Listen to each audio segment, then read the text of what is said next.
इसका मतलब यह है कि अगर कोई चीज़ ओरिजिनल कॉन्सेप्ट में नहीं है तो उसके ऊपर बहुत ज़्यादा चिंतन मंथन नहीं करना चाहिए। हाँ, अब जैसे काल सर्प दोष हमको नहीं मिला किसी प्राचीन ग्रंथ में, तो हम काल सर्प दोष की गणना ही नहीं करते ही नहीं। हाँ, ठीक बात। लेकिन अभी हमने जो बताया कि काल सर्प दोष की इस तरह से लोग पूजा बताते हैं उपाय के रूप में, तो हम इसको जब मानते ही नहीं तो हम उसका उपाय क्या बताएं। हाँ, ठीक चीज़, सही चीज़।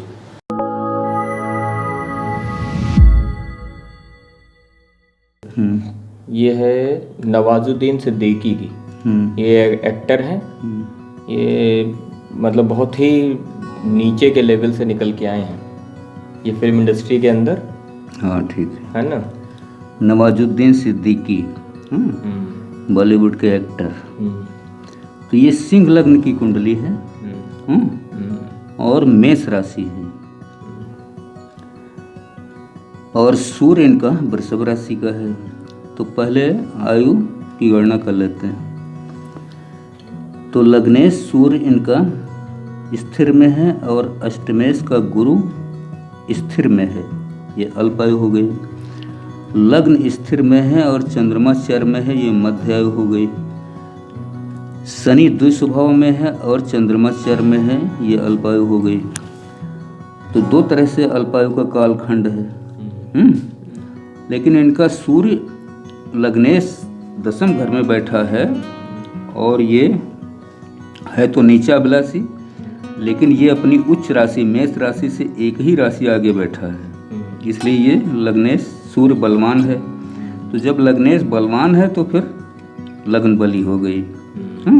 तो ये आयु का कालखंड एक बढ़ जाएगा और वो मध्य आयु में कुंडली हो गई।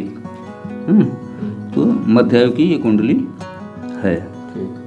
अब इसमें राजयोग देखो, तो लग्नेश दशम घर में आया, सूर्य वृषभ राशि में है ना। तो एक तो ये सीधा सीधा राजयोग देगा लग्नेश दशम में, है ना। ये बड़े राजयोगों में से एक राजयोग होता है। और पंचमेश का गुरु सातवें घर में गया, ये है तो गुरु उच्चाभिलाषी, है ना। लेकिन ये अपनी नीच राशि मकर से एक राशि आ गई, फिर भी एक राजयोग तो ये बनाएगा ही। पंचमेश सातवें घर में गुरु गया, है ना। तो दूसरा ये राजयोग हो गया। भाग्येश मंगल इनका एकादश घर में है, ये कोई राजयोग नहीं देगा। दसम घर में सूर्य बुध का बुधादित्य योग है ना। ये केतु के साथ बैठा राहु से दृष्ट है, तो थोड़ा ये कमजोर तो रहेगा, लेकिन फिर भी बुधादित्य का योग अपना फल करेगा, है ना। और केतु राहु से इसका संबंध स्थापित है बुधादित्य का। तो ऐसे लोगों को बहुत नीचे से उठ के आना पड़ेगा और संघर्ष करना पड़ेगा जीवन में, है ना। अपने जीवन में सफलता के लिए जिस काम में वो है, एक्टिंग के क्षेत्र में है तो एक्टिंग में संघर्ष करना पड़ेगा, और इन्होंने किया भी होगा। शुरुआती दौर में बहुत संघर्ष किया होगा, लगभग 18-20 साल का संघर्ष। हाँ, तो एक तो चीज़ वो हो गई। लग्न पे देखो तो एक शनि की तीसरी दृष्टि आ रही है, शनि की सातवीं दृष्टि जा रही है पंचम घर पे, 7, 8, 9, 10, और 10वीं दृष्टि आ रही है 8वें घर पे, जहाँ शुक्र बैठा हुआ है उच्च का, है ना। और शुक्र इस जन्म कुंडली में दशमेश है और पराक्रम का मालिक है ना। 8वें घर में बैठा है और अष्टमेश का गुरु 7वें घर में बैठा है, राहु से केंद्र में है। एक्टिंग में वेरिएशन है ना। ऐसे लोग कैरेक्टर एक्टर होते हैं, इनके अपनी एक्टिंग में या जो ये कार्य करते हैं फिल्मों में, उसमें बहुत ज़्यादा विविधता होती है ना। कोई फिल्म एक की एक्टिंग एक दूसरे से टैली नहीं हो सकती, और भविष्य में भी इनके साथ जो कुछ होगा, है ना, एक्टिंग के क्षेत्र में, वो कभी एक पर्टिकुलर सेट पॉइंट पे नहीं होगा। कि एक ही तरह के एक्टर होंगे, नहीं। ये इनकी एक्टिंग ओमपुरी, है ना, अमरीश पुरी, हाँ, और जो पंकज कपूर जैसे लोगों, है ना, कि जो विविधता भरी एक्टिंग है, वैसी ही इनकी चलती रहेगी जीवन में।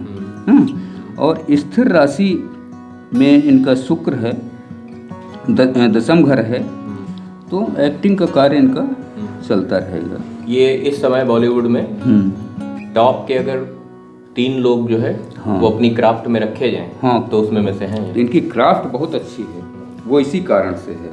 दूसरी चीज़ है दशमेश इनका शुक्र 12वें घर में उच्च का पड़ा हुआ है ना, और शनि से दृष्ट है, हाँ, 1 2 3 4 5, और राहु से भी दृष्ट है। तो राहु शनि शुक्र तीनों मित्र ग्रह हैं 8वें घर पे। तो ऐसे लोग अपने कार्य में परिश्रम भी बहुत करते हैं और अपने टैलेंट को हमेशा निखारते रहते हैं, है ना, सीरियसली उसको निखारते हैं। तो ये अच्छा, इनकी कुंडली में जब सूर्य की महादशा आई तो इन्होंने एक्टिंग जो है वो सीखनी शुरू की थी।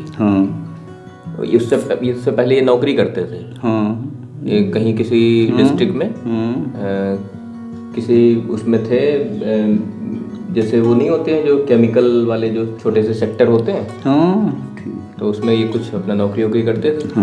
उसके बाद फिर ये पढ़ाई किए, इसकी बाकायदा पूरी एक्टिंग की। फिर इसी सूर्य की महादशा में सीखे एक्टिंग, इसी में पूरा संघर्ष किए और इसी सूर्य की महादशा में सफलता प्राप्त की है। हाँ, तो ठीक है। अब इसमें इनके शारीरिक स्वास्थ्य को लेकर के थोड़ी सी समस्या जीवन में अभी तक आई रही होगी या नहीं आई है, तो भविष्य में आ सकती है। क्या? लग्नेश सूर्य है, दशम घर में बैठा है, ठीक है, शुक्र के घर में, और शुक्र 8वें घर में उच्च का पड़ा हुआ है। इस शुक्र पे राहु और शनि की दृष्टि भी आ रही है, राहु की 5वीं दृष्टि और शनि की 10वीं दृष्टि आ रही है ना। और ये राहु इस सूर्य को यहाँ दशम घर में देख रहा है और सूर्य के साथ केतु बैठा है। तो होता क्या है कि सूर्य अगर लग्नेश हो गया और राहु से, शनि या मंगल से पीड़ित हो गया, तो हड्डियों में दर्द जैसी शिकायत। खास करके सूर्य स्पाइनल कार्ड का कारक है, रीढ़ की पूरी हड्डी। तो रीढ़ की पूरी हड्डी में इनको कभी चोट लग सकती है और कभी इनको इसके दर्द की समस्या आ सकती है ना, ये चीज़ है इसमें। अच्छा। लेकिन वो कोई ऐसा नहीं है कि परमानेंट चलेगा, ऐसा नहीं है। और अभी जो है 2016 से 23 तक ये मतलब ये जो समय है मंगल का समय भी चल रहा अभी। हाँ, तो ये साल और बाकी। मंगल तो इसमें ठीक है, चूंकि चतुर्थे से मंगल है ना, भाग्य से मंगल और लाभ भाव में बैठा हुआ है। तो है तो ये नीचाभिलाषी, कर्क इसकी नीच राशि है, मिथुन में एक राशि पीछे बैठा है, फिर भी ठीक है। अच्छा। और अब मंगल के बाद आएगी 2024 से महादशा आएगी राहु की। राहु, तब वहाँ सावधान रहना पड़ेगा। क्या? क्योंकि राहु सूर्य पे दृष्टि डाल रहा है। तब वहाँ शरीर के जो हमने बताया है विकार की, कि रीढ़ की हड्डी में दर्द की शिकायत, अच्छा, या कहीं एक्टिंग करते समय, कहीं कोई स्टंट करते समय चोट लगने की स्थिति आ सकती है। और लेकिन वो ये नहीं है कि कोई परमानेंट चलेगी, ठीक हो जाएगी। वो महादशा कैसी जाएगी राहु की? राहु चौथे घर में बैठा है तो यहाँ पे मंगल के घर में, शत्रु के घर में, लेकिन केंद्र के अंदर है तो ठीक है, कोई इतनी बड़ी समस्या नहीं है। अच्छा, हमने राहु के बारे में हमने एक चीज देखी कि राहु कुंडली के अंदर कहीं भी हो वो अपनी महादशा में पीड़ा जरूर देता है, ये क्या चक्कर है? राहु केतु दरअसल 2 तरह से फल करते हैं। अच्छा, एक तो पहले ये बताने से पहले थोड़ा ये चीज क्लियर कर दीजिए कि लोग ये समझते हैं कि ये ग्रह है। नहीं, राहु केतु को छाया ग्रह की संज्ञा दी गई, लेकिन प्राचीन ग्रंथों में राहु केतु ग्रह की कोई बात नहीं आती। यही हम कह रहे थे, ये थोड़ा नई चीज है, जो हमने बताइए जरा इसके बारे में कुछ। महर्षि भृगु, पाराशर, इनमें राहु केतु की बात नहीं आती है। केवल सूर्य से लेकर के शनि तक, सूर्य चंद्र मंगल, है ना, बुध शुक्र, अरे बुध गुरु शुक्र शनि, 7 ग्रहों उन्हीं की मेन चर्चा है। हाँ, मेन चर्चा, इसी की पूरी गणना भी है। राहु केतु के बारे में ये कहा जाता है कि जो इसका क्रॉस बिंदु होता है पृथ्वी का, यानी चंद्रमा के साथ, तो दो स्थितियों में होता है, एक ऊपर की साइड में होता है, एक नीचे की साइड में होता है। तो उसी में कुछ लोग ऊपर वाले को राहु मान लेते हैं, नीचे वाले केतु मान लेते हैं। उसी को वो चाइनीज ड्रैगन हेड और टेल कहते हैं। हाँ, उसी को चाइनीज ड्रैगन हेड और ड्रैगन टेल कहते हैं। कुछ एस्ट्रोलॉजर इसको कहते हैं कि हर्षल और नेपच्यून है। राहु को हर्षल मानते हैं और इसको केतु को नेपच्यून मानते हैं। तो इनकी असलियत क्या है? असलियत में आभासी ग्रह माने जाते हैं। आभासी ग्रह, हाँ, इनका वास्तविकता से कोई बहुत बड़ा सरोकार नहीं है। अच्छा। फिर भी इनका प्रभाव तो जरूर देखा गया होगा, तभी इनको गणना में शामिल किया गया है। वरना क्यों शामिल करते हैं? तो प्रभाव इनका अवश्य होता होगा, तभी इनको और इनका ज्यादातर दुख का प्रभाव है ना। हाँ, राहु केतु के बारे में ये कहा जाता है कि ये जहाँ बैठते हैं तो अपना तो प्रभाव देते ही है उस भाव पे, चौथे घर पे, जैसे चौथे घर पे है, इसमें चौथे घर पे, हाँ, तो सुख सुविधाओं में कमी करेगा चौथे घर पे। अच्छा। है ना। और मंगल को प्रभावित करेगा, क्योंकि यहाँ वृश्चिक राशि है। अच्छा। है ना।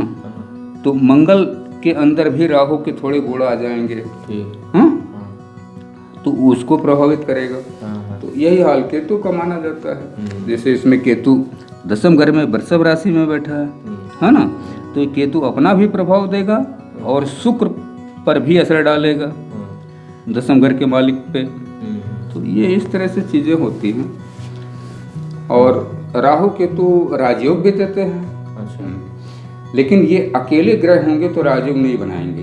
हाँ, केंद्र में, लग्न चौथे, सातवें, दसवें में किसी ग्रह के साथ, शुभ ग्रह के साथ बैठे होंगे, ठीक, या त्रिकोण में, लग्न में, पंचम में, नवम में। और क्या ये इस तरीके से भी राजयोग बनाएंगे क्या कि राहु केतु त्रिकोण में केंद्रेश के साथ हो जाए? हाँ, और केंद्र में त्रिकोणेश के साथ। तीसरी स्थिति है। अच्छा। कि केंद्रेश के साथ त्रिकोण में आ जाए राहु। अच्छा। किसी शुभ ग्रह के साथ, तो राजयोग दे देगा। और त्रिकोण के मालिक केंद्र में आ जाए राहु के साथ, लेकिन शुभ ग्रह होना जरूरी है, क्योंकि पाप ग्रह होगा तो राहु ऑलरेडी पाप ग्रह माना जाता है, तो वो फिर पाप प्रभाव देगा। और राहु, मंगल, शनि तीन ही पाप ग्रह माने गए हैं। केतु में शुभता मानी गई है, क्योंकि केतु मोक्ष का कारक माना गया है। तो इस तरह से है सारी स्थिति। अच्छा, तो अभी एक चीज और इसी में क्लियर कर दीजिए। जो एक बार किसी कुंडली में हम लोग डिस्कशन कर रहे थे, वो था काल सर्प योग।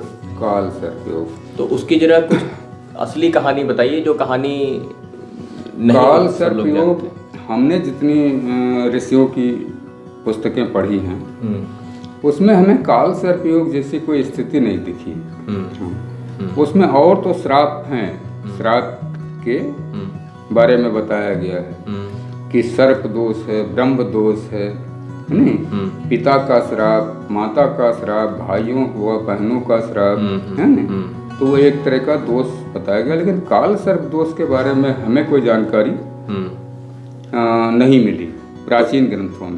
ये नए ग्रंथों का जो है वो है। हाँ, अब ये नए ग्रंथों में जोड़ा गया होगा। क्या लगता है आपको, क्यों जोड़ा गया होगा ये? अब काल सर्प दोष जैसे कहते हैं कि राहु केतु के एक तरफ सारे ग्रह हों तो वो काल सर्प दोष बना देगा। हाँ, तो काल सर्प दोष के लिए अमूमन लोग शिव जी की पूजा बताते हैं, शिवलिंग की, जिसमें नासिक का त्र्यंबकेश्वर मंदिर, वहाँ इसकी पूजा होती है, और उज्जैन का महाकालेश्वर मंदिर, वहाँ पूजा होती है। तो आज के दौर में अब ये कब से जुड़ा हुआ है, इसका कोई प्रमाण हमने नहीं देखा है कि ये कब से जोड़ा गया काल सर्प दोष। हाँ ना। तो अब इसके बारे में और हम क्या बताओ, प्राचीन ग्रंथों में इसका कोई वर्णन नहीं, काल सर्प दोष का नहीं मिलता है। ठीक बात। तो इसका मतलब यह है कि अगर कोई चीज़ ओरिजिनल कॉन्सेप्ट में नहीं है, तो उसके ऊपर बहुत ज़्यादा चिंतन मंथन नहीं करना चाहिए। हाँ, अब जैसे काल सर्प दोष हमको नहीं मिला किसी प्राचीन ग्रंथ में, तो हम काल सर्प दोष की गणना ही नहीं करते ही नहीं। हाँ, ठीक बात। लेकिन अभी हमने जो बताया कि काल सर्प दोष की इस तरह से लोग पूजा कराते हैं। बताते हैं उपाय के रूप में। तो हम इसको जब मानते ही नहीं तो हम उसका उपाय क्या बताएं? क्या बताएं? हाँ ठीक चीज़ है, सही चीज़। सही चीज़ है। ठीक है, फिर तो ये कुंडली जो है, हाँ, बाकी कुंडली ठीक है, करियर चलता रहेगा इनका। कैरियर इनका चलता है। हाँ, वहाँ पे कोई बड़ी समस्या नहीं है, लेकिन उतार चढ़ाव भरा करियर रहेगा। और खास करके उस स्थिति में जब इनको थोड़ी सी प्रॉब्लम होगी, स्पाइनल कार्ड की, रीढ़ की हड्डी में कभी कोई शिकायत होगी, तो उतने समय फिल्म को ड्रॉप करना पड़ेगा, काम छोड़ना पड़ेगा उतने समय तक, क्योंकि राहु की सूर्य पे दृष्टि ये हमेशा अशुभ मानी जाती है। अच्छा।